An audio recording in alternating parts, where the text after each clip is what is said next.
Section ఏమన్నా ముందు మిగిలిందో లేదో నాకైతే డౌట్. మాణిక్రావు గారు ఇప్పుడు నాది కూడా చలసాని గారి లాగే నేను కూడా ఆప్టిమిస్టిక్ గానే ఆలోచిస్తా. మారతారేమో జగన్మోహన్ రెడ్డి, ఆయన మార్చు, కానీ నిన్న బయటపడిపోయింది కదా ఆయన మారడని, భవిష్యత్తులో కూడా మారే అవకాశం లేదని. ఏమన్నాడు ఆయన? నువ్వు అసెంబ్లీలో పెడితే నేను అసెంబ్లీలో పెట్టి మార్చలేనా? చిన్నపిల్లలు చెప్తాడు, చట్టసవరణ చేయలేమా? టెక్నికల్ పాయింటే కాదు, నేను టెక్నికల్ పాయింటే కానీ ఆయన మనస్తత్వం గురించి చెప్తాను. మాణిక్రావు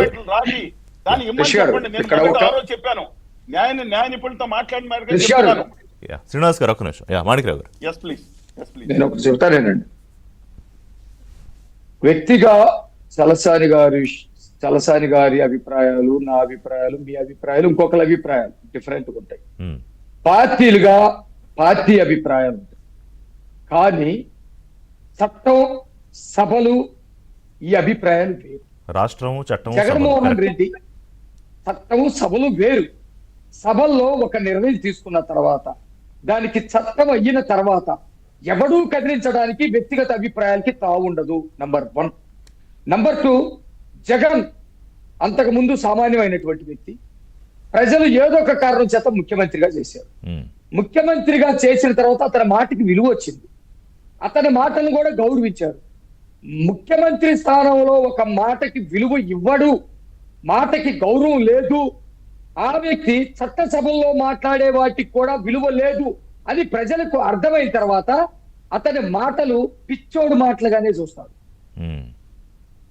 మచిలీపట్నంలో వాళ్ళకేదో ఆశలు రేకెత్తుతాయని, విజయవాడ వాళ్ళకి ఆశలు రేకెత్తుతాయని, ఇచ్చాపురంలో వాళ్ళకి ఆశలు రేకెత్తుతాయని, లేకపోతే కడపలో ఉన్నటువంటి వాళ్ళు గొడవలకి పూనుకుంటారని అనుకోవద్దు.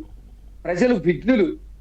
ఇతను పిచ్చోడు, రెచ్చగొడుతున్నాడు, తగాదలు పెడుతున్నాడు, సైకో అని అనుకుంటారు తప్ప అతని మాటకి విలువ ఉండదు.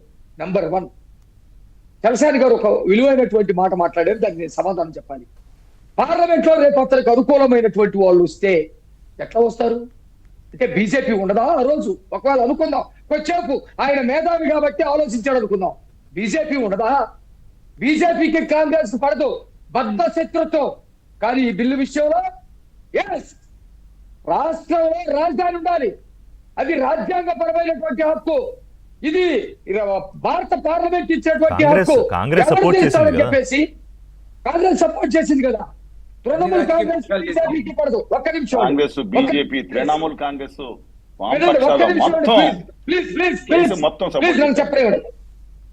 చెప్పండి.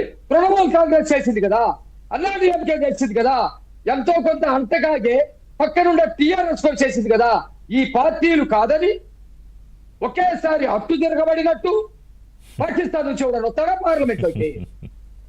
ఏం మాట్లాడతారండి? ఇది చట్టం. నేను ఇందాకదే అవినాష్ రెడ్డి మాట్లాడడానికి నేను చెప్పాను. అవినాష్ రెడ్డి ఏం మాట్లాడాడు? భారత పార్లమెంట్ లో సభ్యుడు అయి ఉండి వేరే దేశానికి సంబంధించినటువంటి పార్లమెంట్ గొప్పదని చెప్పేసి మాట్లాడతాడు, రాజ్యాంగం గొప్పదని మాట్లాడతాడు. మీరు గమనించారా? ధర్మాన ప్రసాదరావు చాలా గొప్ప సీనియర్ లీడర్, వ్యక్తిగతంగా గౌరవిస్తాం. ఆయన కాంగ్రెస్ లో నాయకుడిగా ఎదిగాడు, మంత్రిగా చేశాడు. ఆయన మాట్లాడేటప్పుడు ఒక విలువ, గౌరవం ఉండేది. ఈ సైకో పార్టీలో చేరిన తర్వాత, ఈ టెర్రరిస్ట్ పార్టీలో చేరిన తర్వాత ఏం మాట్లాడతాడు? మీరు బిల్లు పెట్టారు, వాళ్ళు తీసేశారు, మళ్ళీ తర్వాత బిల్లు పెట్టారు, తీసేశారు, పార్లమెంట్ లో సవరణ చేశారు, రేపు మేము తీయవా? బుద్ధుడిని మాట్లాడుతున్నారా? ఏమనుకుంటారు పార్లమెంట్ అంటే? పార్లమెంట్ లో చట్టం అంటే ఏమనుకుంటారు? రాజ్యాంగం అని అంటే ఏమనుకుంటారు? ఆట తీస్తారు ప్రజలు. పిచ్చోళ్ళనుకుంటారా? రేపు పొద్దున రమ్మనండి, జగన్మోహన్ రెడ్డి పాదయాత్ర చేస్తా ఉంటాడు కదా. ధైర్యం ఉంటే, నేను ఈ రోజు ఏబిఎన్ సాక్షిగా చెప్తా ఉన్నా, ధైర్యం ఉంటే నేను అక్కడ మారుస్తాను, ఇక్కడ మారుస్తాను, మావిగం చేస్తాను, దెందులూరు చేస్తాను, తాడేపల్లి చేస్తానని చెప్పేసి మాట్లాడమనండి. తరిమి చేస్తారు. ఏది ప్రజల యొక్క మనోభావాలు, దేశం యొక్క ప్రతిష్ట, పార్లమెంటు రాజ్యాంగం యొక్క ప్రతిష్ట ఏమనుకుంటారు? Good point.